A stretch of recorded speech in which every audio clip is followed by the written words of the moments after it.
Howdy, folks. I'm Eric. Nice to have you here in this quick 12-week semester here for CIS 1500. I want to go over a couple things with you here. So let's take a look at the content section. So we got a bunch of links here in course information. The first one's my profile. You can read all about it. It's not all that interesting, but happy to meet you. I'm the only Eric Chinesky in the world that I know of, so I'm pretty easy to Google if you want any more information. But the syllabus, we do need to spend a little bit of time going over this. Hopefully you had a chance to look at it before. Again, this is me. This is my college email address. This is my cell phone. I do have a phone on campus, but like getting the voicemail is obnoxious, so you might as well just use my cell phone. I've got office hours throughout the week, Monday and Tuesday. No, that's wrong. Sorry, that needs to be updated. Monday and Wednesday from 9 to 10:30, and then Tuesday and Thursday from 1 to 3.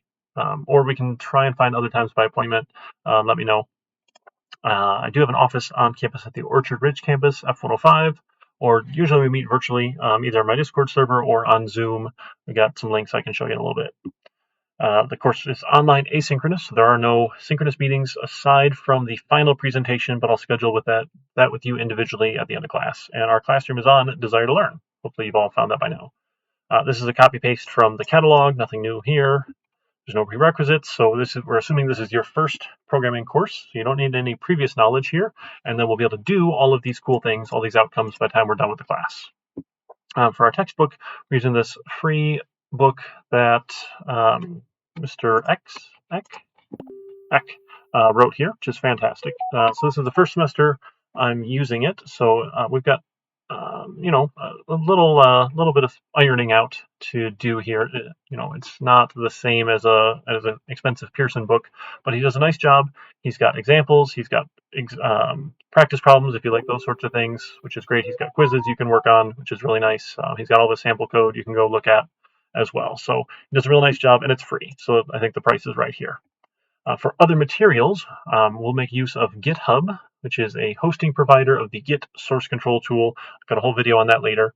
I like Discord. I think that is a much better place than this old forum style, but the forums are okay, and we're going to use them for the discussions because that's easily gradable, but just chat and general questions, that sort of thing. Discord's great for that, but they are public. So whatever username or handle you prefer, it doesn't have to include your name at all. So when you turn stuff into Desire to Learn, that'll have your name on it. So you can make a free account at github.com. Don't need to pay for anything. If you use your student email address, they'll offer you more free stuff. You don't need any of the free stuff. You'll download the GitHub desktop client for using GitHub. Discord, again, another link there. Intellij is the tool we're going to be using for coding in Java. Make sure you get the community edition because it is free. You don't want the paid version that you get the free trial of. And we're also going to use Scene Builder. You don't need this one right away. We'll get to it later on in the semester when we start working on our graphical user interface applications. And if you don't want to install everything on your own or your computer is not quite up to snuff, you can use the virtual desktop that the college provides. Click this link, go find which operating system you're using, and you can connect in, and all this stuff is already pre-installed for you. It's fantastic. All right, in terms of assessment, policies and procedures, I'm a bit of a stickler on plagiarism and cheating. This is a big pet peeve of mine. It gets me all upset here because people who cheat should not get degrees.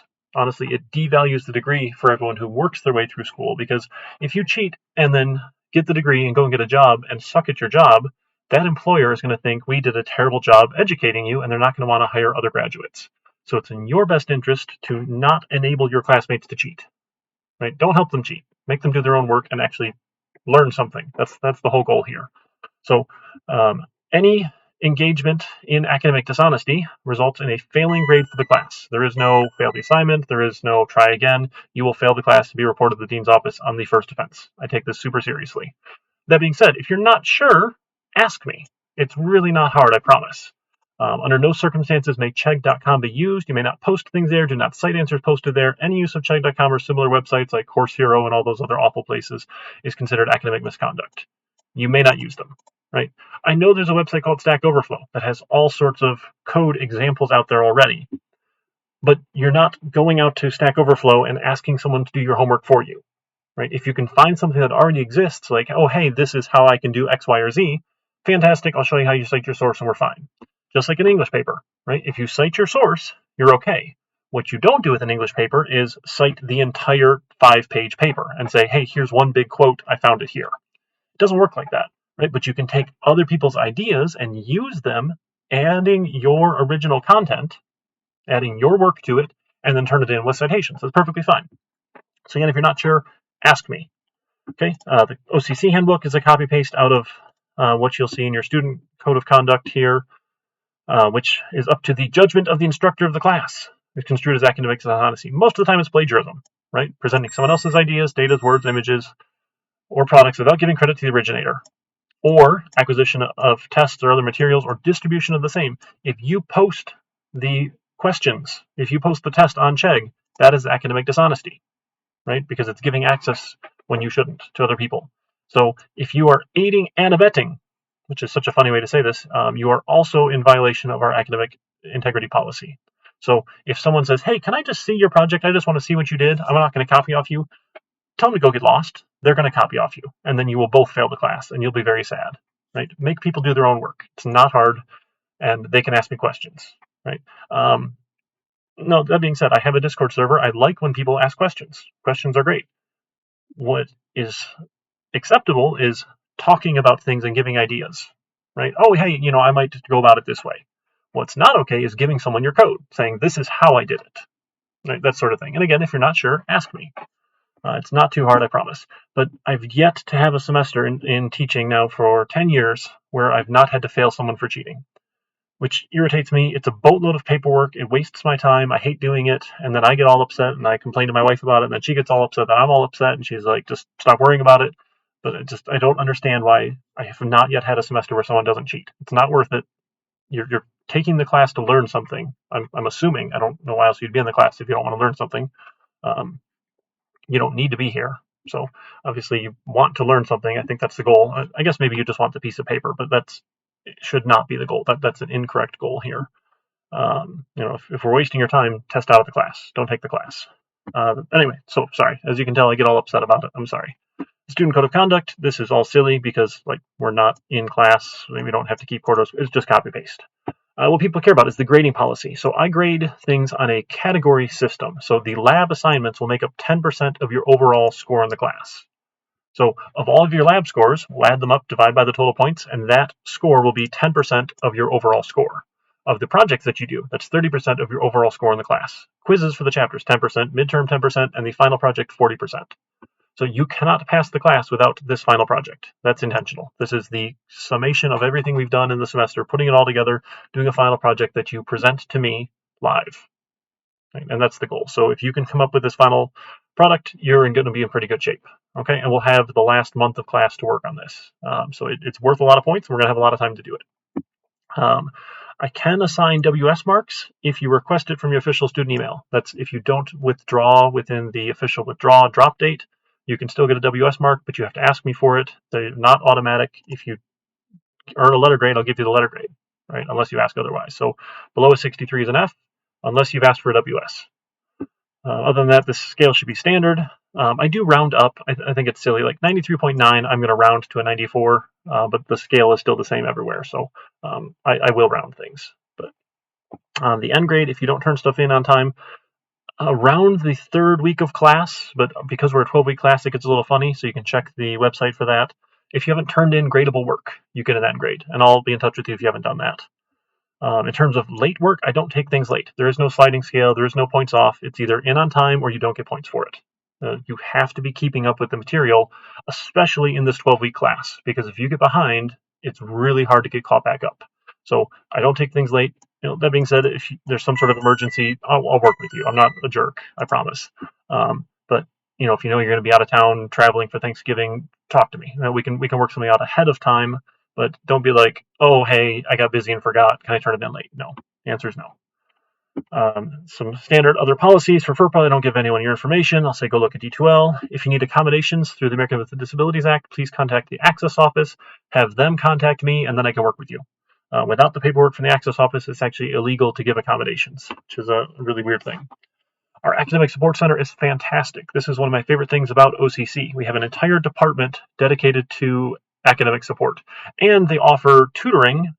Free is actually the wrong word here, but it's no additional charge tutoring. Your tuition and tax dollars pay for the tutors, but you don't have to pay every time you go visit the tutors.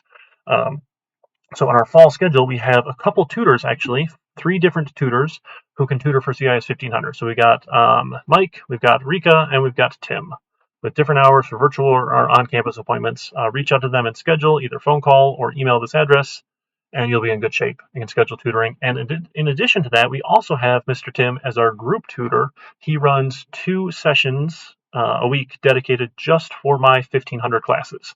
So you can drop in twice a week. They're Monday and Wednesday from 5 to 6. I'll get all the information in D2L for you, where you can have standing appointments where multiple people can come in and talk about topics, which is fantastic. So, because if you have questions about something, I can pretty much guarantee someone else will have questions about it, especially given we have about 120 students taking 1500 with me this semester. So you are not alone if you have questions, I promise, okay?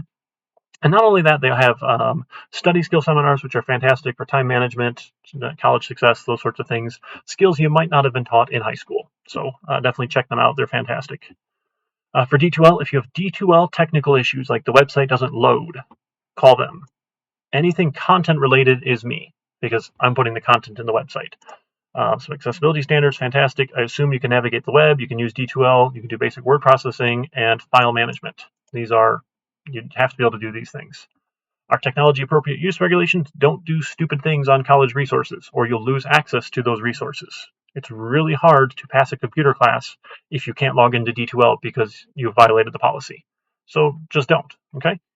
In terms of Netiquette, I'm very informal, but please, kindness is the rule here. So just be kind to everybody, okay? I'm fine with informal, but you must be kind. If you have any issues, public safety is a actual police department that works at OCC.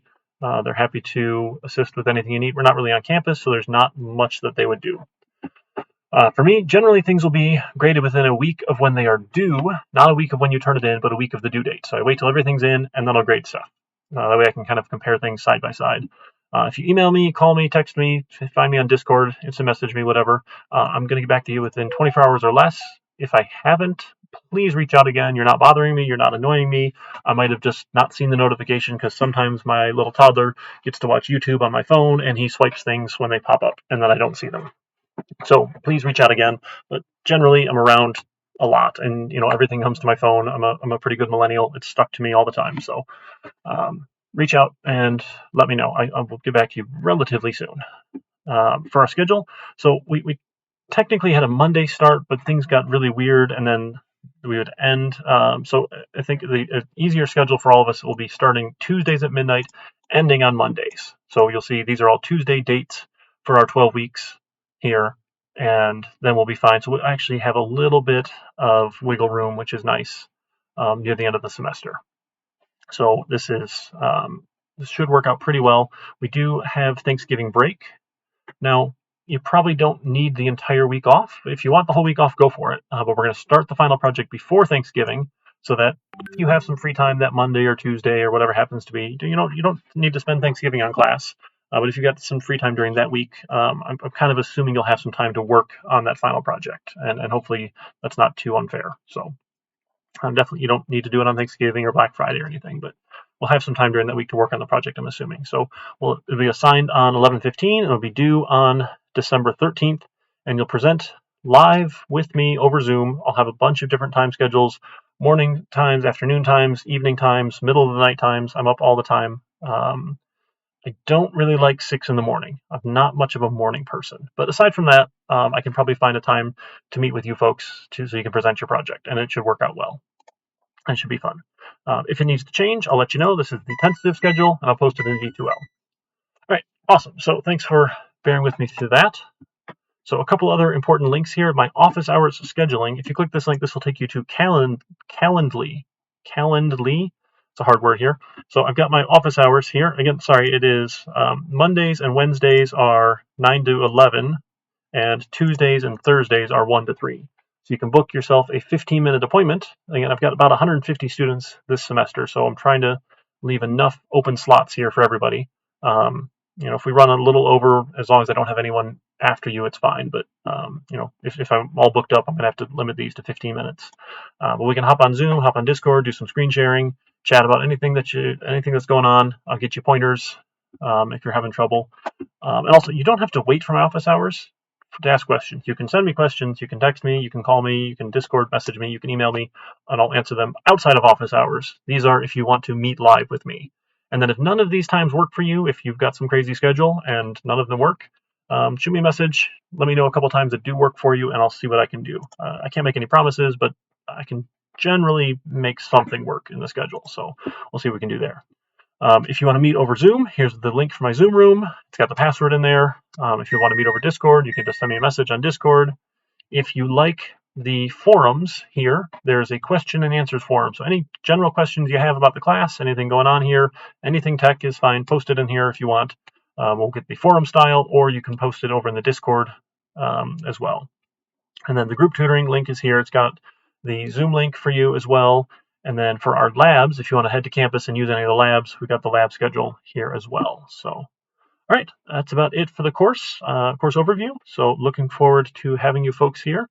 Please let me know if you have questions or concerns. My goal here is to help all of you be successful. Nothing makes me happier than having everyone pass the class. I get a little frustrated and sad when people don't pass, but that's okay.